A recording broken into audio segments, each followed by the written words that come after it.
We kick things off on today's programme with the breaking news that Erik Ten Hag will remain as Manchester United manager for next season. Stewart Robson joins us, as does Mark Ogden, to discuss this news, which literally broke within the last half an hour. Oggy, where's all this come from?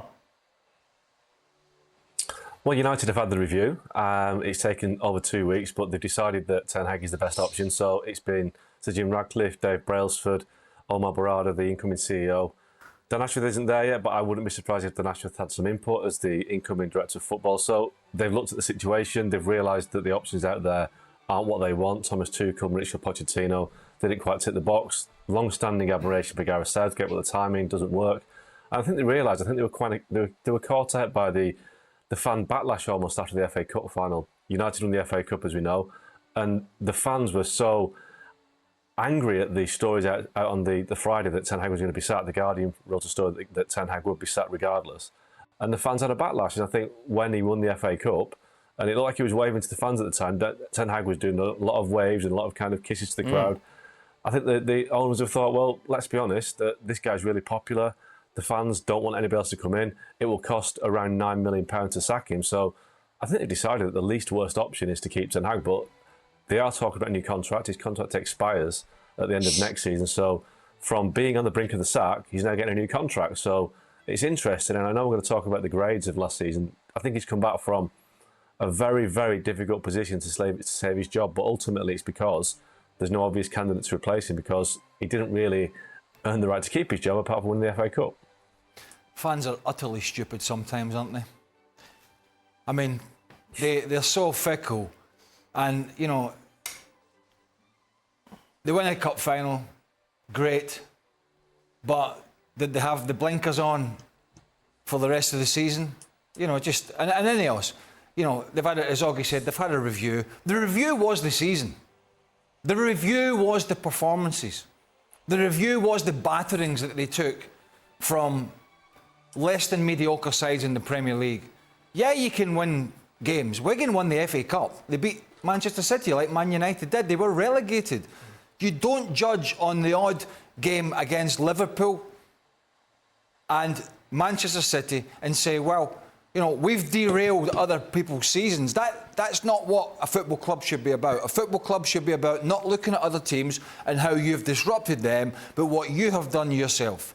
And yes, they won the cup, but the rest of it was absolutely dire. And quite frankly, the longer the Ineos are in there, and it hasn't been long, the more you doubt their ability actually to bring to Man United what many thought they were, which was utter clarity in the way they were going to go. You know, they're going to have egg in their face if Manchester United play in the first 3 or 4 months of next season like they played in the first 3 or 4 months of this season. Big decisions had to be made, and they have not made it. I think that's the thing, and you talk about how fickle football fans are, which we know. And while, yes, you finished the season on a relative high, given the FA Cup final, as you say, Manchester United don't start well next season. And all of a sudden, maybe you go from talking about Erik Ten Hag and extending his contract, or whether he renews by that point, to all of a sudden, 6-8 games in, what's the cheapest way to move on from Erik Ten Hag and who's available? I just feel that if you base your decisions around the reaction of the fans after a game, even as big and as important a game as the FA Cup final, I'm not sure that that's the foundation you start with from Ineos's perspective in terms of making footballing decisions. To that point, Mark, what is it that the fans have seen that maybe we haven't, where they feel that Erik Ten Hag deserves another season? Or is this just everybody hunkering down, going, everyone's against us, everyone's against Ten Hag, we will show them? There's definitely a bit of that, but I agree with the guys in the sense that, you know, fans think with their heart and their emotion, don't they? And I think if you're a football club, you have to be cold about it and make the decision that it's best for the club rather than what the fans want. And I think, you know, in many ways, the fans at some point were really down on the players. A lot of the United players, they feel that have let down successive managers, Ole Gunnar Solskjaer, even Jose Mourinho, and they think that certain players, I mean, one of them being Anthony Martial, he was there from Louis van Gaal's time right through to the end of last season. And they feel that he epitomised the fact that so many players survived at Old Trafford when they weren't performing, and they survived manager after manager. And Jose Mourinho tried to get Martial out of the club, but he couldn't do it. That these players just didn't deliver enough on the pitch to justify surviving or outlasting so many managers. So even when we had that horrendous defeat at Crystal Palace, the fans were happy to blame the players because they felt the players had let Ten Hag down. Now, that gave Ten Hag an incredible kind of security blanket, which he probably didn't earn, because it certainly it detracted from the reality of what was happening on the pitch. You know, a minus goal difference last season. They finished on -1 goal difference. They finished 8th. They finished so far off the top of the table. I think it was 30-odd points from behind Man City. But all this was kind of overlooked because they felt that Ten Hag had got tough with certain players, Jadon Sancho being one, you know, Cristiano Ronaldo last season, Marcus Rashford this season. A lot of fans think that Ten Hag has been the medicine that Man United need. And it may well be that, but, you know, the alternative view is that he's been a bit too tough with the players and they're not performing because they don't like his man management. But the fans have made their decision that they think this guy is what Man United need, what this dressing room needs. And I think Ineos have finally realised that after the cup final, that is it really worth antagonising the fan base by bringing in a coach who would not be universally popular? The point being made is that we've known for a while now that Gareth Southgate was their first choice. He's got a good relationship with Dave Brailsford, Dan Ashworth, who's coming in. And I think in an ideal world for United that they would have appointed Southgate, but it's not an ideal world because we've got the Euros starting on Friday, and if England do well, they might be playing the Euros into the final on I think the 15th of July. Man United's first pre-season game is the day after. So it doesn't work in that time frame. But what somebody told me back in March at United was that they are working towards next season with Ten Hag, but if it doesn't go well, the ideal scenario would be keep him in place at the start of next season, and then if it doesn't start well, Gareth Southgate's available in November. And it's a very short-sighted look at things because you don't want to waste another year. But, you know, I think that they've come into the club, there's so many problems to address, and the big one that they have to address, the manager, they've decided, not quite sure I want to make this call because the fans might get upset with us and there's no obvious candidate to replace him. So they've fudged it, really. Here's the thing, Robbo, yeah? The first 2-3 months of next season, what have we seen, with the exception of the game against Liverpool and against a hungover Manchester City in the FA Cup, that suggests that Manchester United are trending in anywhere but the right direction under Ten Hag, that all of a sudden everything is going to come together for the start of next season? You've seen nothing that will suggest it's all going to come together, because when you've seen Manchester United play at their very worst, they've been disjointed, there's been no leadership from the side of the field. Of course the players haven't been good enough. Of course there's been a lot of anger amongst the players and about the man management. But the manager, in terms of tactics, until the cup final, hadn't got it right. And there was games where things were going wrong, and he just stood on the side and looked almost dazed at times. That's when you want the manager to come out and change one or two things, and he didn't really do so. The club has been, or the team under him has been on a downward spiral for a long time this season, and it didn't look as though it was going to get any better. They had that. I mean, if they'd have lost to Coventry in the semi-final of the cup, it would have been an absolute disaster. Everybody would have written him off then. But they got back into that game, they win the cup final, and suddenly he stays in the job. It's madness. Well, it doesn't make sense, as Stewart said, because they were a big toe away from getting knocked out by a championship side, that offside. So does that make him the man to go into next season? You know, he did have his problems this year. There's no getting away from it. But they were outplayed. So, and by the way, don't let yourself believe that he went into some of these games early on in the season threadbare. It was only when the season went on that the injuries really started to kick in, and they were getting outplayed by a lot of teams at the start of the season. I think it was their worst ever Premier League finish. As Oggy said, they were in a minus goal difference. They got knocked out of the Carabao Cup at home by Newcastle reserves. They finished bottom of their Champions League group, and they were absolutely woeful to watch. Cup final apart, this is just... It's just bonkers. It just smacks to me of Ineos not really knowing what they want to do or where they want to go, and been frightened to me. If you're pandering to fans at this stage, that's a problem. You cannot pander to the supporters in big business. You cannot. You have to make hard and fast decisions. And look, they may be better next year when they get some players. And by the way, they won't be going to him and saying, "What do you think about this player in Holland?" Because of you've only got to look at what he's brought in. So he may have to work with what he has to work with. And I've no doubt they will be better than they were this year. They certainly should be. But I do not think he is the man. And I think it was shown this year in a lot of games against teams, I'm going to say in the bottom 6 in the Premier League, home and away. that he was, as Robbo said, devoid of ideas when they were swimming against the tide. Oggy?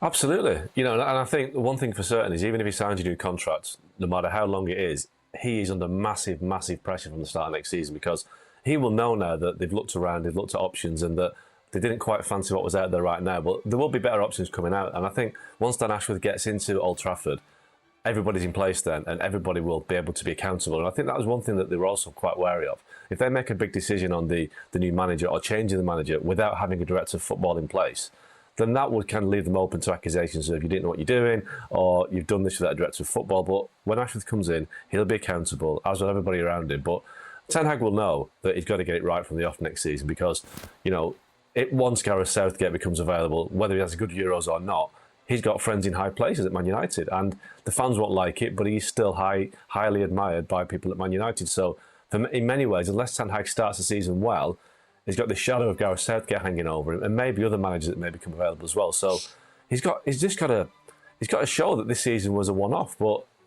it happened so many times, so many performances, so many games where they were just torn apart by inferior teams. You know what's going to happen with the players that struggled in this season? You know, Luke Shaw, Marcus Rashford. Luke Shaw's come out this week and said that he played when he wasn't fit. Now that might not have been a direct criticism of Erik Ten Hag, but it certainly wasn't complimentary with the manager saying that he might miss the Euros because he came back injured playing for Man United. Marcus Rashford had a terrible season with Ten Hag this season. You know, a couple of disciplinary issues there where we saw that he went to Belfast after a game and was disciplined by Ten Hag. Their relationship isn't close. So what's going to happen with United's so-called best player? It's created as many problems as it solved this one, but it has at least brought United some clarity. So they're going into the transfer window now. They know what they need. They know the manager's in place. But we know that managers sign contracts and they can be gone within 6 months. And I wouldn't suggest that this is any sign of a long-term fix at Man United. It's probably a sticking plaster to get them to where they need to be, wherever that is in a year's time. But it just seems to continue. This sticking plaster band-aid mentality from Manchester United, Mark. Like, they're up there. This is one of the biggest clubs in the world. Real Madrid, Barcelona, Bayern. Yeah. If they put in the season that they saw last year, there's absolutely no way they would keep their coach. Is this just where Manchester United are these days? Absolutely, and I'm amazed it's got to this because, Sir Jim Ratcliffe and Ineos came in and they made some big changes straight away, John Murtaugh's gone, the football director's gone, the chief exec's gone, they've brought in a new chief executive director of football. They've made massive changes, big changes in key positions, but there's no bigger position at a football club than the manager. And they bottled it, really. Because what people that cover Man United, myself and other people, it's been pretty clear for a while that they wanted to replace Ten Hag. They weren't sold on Ten Hag, but they've got to the big decision and they bottled it because they didn't want to upset the fans. They didn't want to make a decision that would be wrong because they didn't have all the experts in place, i.e. Dan Ashworth. They didn't want to be seen as the wrong people making the wrong decisions. And what's happened is they've gone in with this big kind of selling point of being, we're going to make things different, we're going to do things differently. And they've been like the Glazers. They've sat around waiting and waiting for weeks and weeks to decide what to do. This is classic Glazer behaviour. This is what happens every year at Man United. Every summer, they get to the summer, we're going to sign this player, we're going to sign that player. We get to August, we've not signed that player, we're going to sign this player we've never heard of before because one of our scouts has seen him and, we're going to pay a lot of money for him that we didn't need to pay. Rasmus Højlund's £70 million when he could have got 40. So all of a sudden, they come in with these big ideas of changing the way the football clubs run, and they turn into the Glazers straight away. Ways I think you can also look at this. From a Manchester United perspective, maybe look at the struggles others have had in filling their managerial vacancies, and you kind of worry about getting caught up in that quagmire. Your preferred option, as Oggy is saying, isn't available till at least pre-season, probably November, more realistic. I disagree with Oggy in that I have no issue if your preferred option is available in November. It's not writing a season off, it's writing the first 3 months off. If that's who you're determined to get. You're waiting for Gareth Southgate. You're not waiting for those decisions are mine. I'm with you, and I'm not sure Gareth Southgate is the right fix. But if this is who Manchester United and Ineos or whoever's making those decisions decide this is our man, then it's worth waiting the extra 3 months or whatever it is. The part that I just simply cannot get past is offering Erik Ten Hag a new contract. Why? Okay, his current contract is up in a year's time, but let's be honest, he's not going anywhere. Right. Nobody's coming after Erik Ten Hag. So why why do you feel this need to sign Ten Hag to a new contract at the very least before, let's again pencil in November as Gareth Southgate's available date? Why do you feel a need to offer to have that kind of squared away? If you get to November and he's doing well and Gareth Southgate is no longer an option, well then fine. Have those talks then. I just don't see the point in having those conversations now. And that's being as positive and as optimistic as I possibly can about Erik Ten Hag and Manchester United. Didn't they give Solskjaer a new contract, remember? Yeah. I don't think this club, I think they are the Premier League champions in recent years at giving out new deals and long deals, well, maybe Chelsea apart recently, to people that we all sit here and go, what? How is that player or this manager been given a new deal? As Shaq said, it just seems the rush to go in and sign people that nobody else really want, not on the salaries that they're on, are pushing for. I mean, it does, as Augie said, it kind of stinks of us being run at the moment the way the Glazers have run it. And I've seen all these reports. Oh, Sir Jim Ratcliffe, he's running this, really tight ship now, and he's putting his fist down. Everybody has to come to work, and people don't care about that. The supporters don't care if the people working in the office have to go in or not. They don't give a toss about that. What they want to know is, what are you going to do for me on the field, right? And at the moment, they are dithering and dathering around, and that's just, I mean, as you say, this broke late, yeah. And if they wanted Gareth Southgate, by the way, they could have done a deal behind the scenes already. With the FA, with Southgate, all that. If that, people could make these deals happen, and they've not done that either. Just to that point, Mark, why is a club as big as Manchester United overlooking the likes of Thomas Tuchel's available, Pochettino available as well, and focusing on Gareth Southgate? What is the obsession with him? Well, it's a cultural thing in the sense that they want to rebuild the culture of the club, and I think that Gareth Southgate has got a track record of doing that with England, because in Gareth Southgate's credit, when he took the England job in 2016, it was an absolute mess. Nobody wanted to watch England, the squad morale was terrible, and I think they just got the idea that, well, he fixed England to the point where they've nearly won something, and he can fix Man United. Now, it's getting to the point where big clubs are scared off big managers, in the sense that Tuchel, Pochettino, they don't like managers that will basically have an opinion. They want managers who will basically toe the party line, because sporting directors and directors of football are now becoming the most powerful people in football. So Thomas Tuchel, as we know, will resist people telling him that you need to sign this player, or you can't sign that player, or you must get rid of this player. And Pochettino's, at Chelsea, the reason he left Chelsea is because he just couldn't align to the views of the owners, that they wanted to go a certain way, and Pochettino decided that way wasn't going to make the team any better. Why Liverpool gone for Arne Slot? Arne Slot is a coach that will be desperately and so grateful to take the Liverpool job, but he's not in the same league as Klopp in terms of personality or presence. So the problem nowadays is that clubs want that word holistic. They want a holistic approach to it, where the manager and the sporting director of football, the CEO are all aligned. All these words that come into football that weren't there 5-10 years ago. Alignment. And Southgate is an alignment coach. He's very close to Ashworth. He worked with Dan Ashworth at the FA, rebuilding in other words, DNA. He brought the DNA into the England team. And that's what they want. They want people that sit around a table and all agree about the same thing. Tuchel, Pochettino, Mourinho, Conte, these coaches don't do that. And that's why all of them are out of work. Well, obviously, they've been out of work recently, but that's why big clubs are not really pushing to sign these new coaches. They want young, impressionable coaches who are grateful for the opportunity. Robbo, you love all these new buzzwords. Oh, I love them all. He's absolutely right. Gareth Southgate, they're looking at him. He's not because he's a wonderful coach. We've seen in big games he hasn't quite got it right. He's very good at getting on with the hierarchy. He's very good at bringing people together. He's very good at saying the right things in the press. That's what his skill is. And if you want somebody like that in the job, he's not going to take you to the next level in terms of coaching ability. He's going to have to get somebody who's going to be a great coach to come alongside him. And I can't see that happening at Manchester United, because once again, he will want to have that relationship with the hierarchy, and he won't want somebody that might challenge him on occasions. It seems a strange move that's the person they really want in the job. And it says everything about Ineos, I think.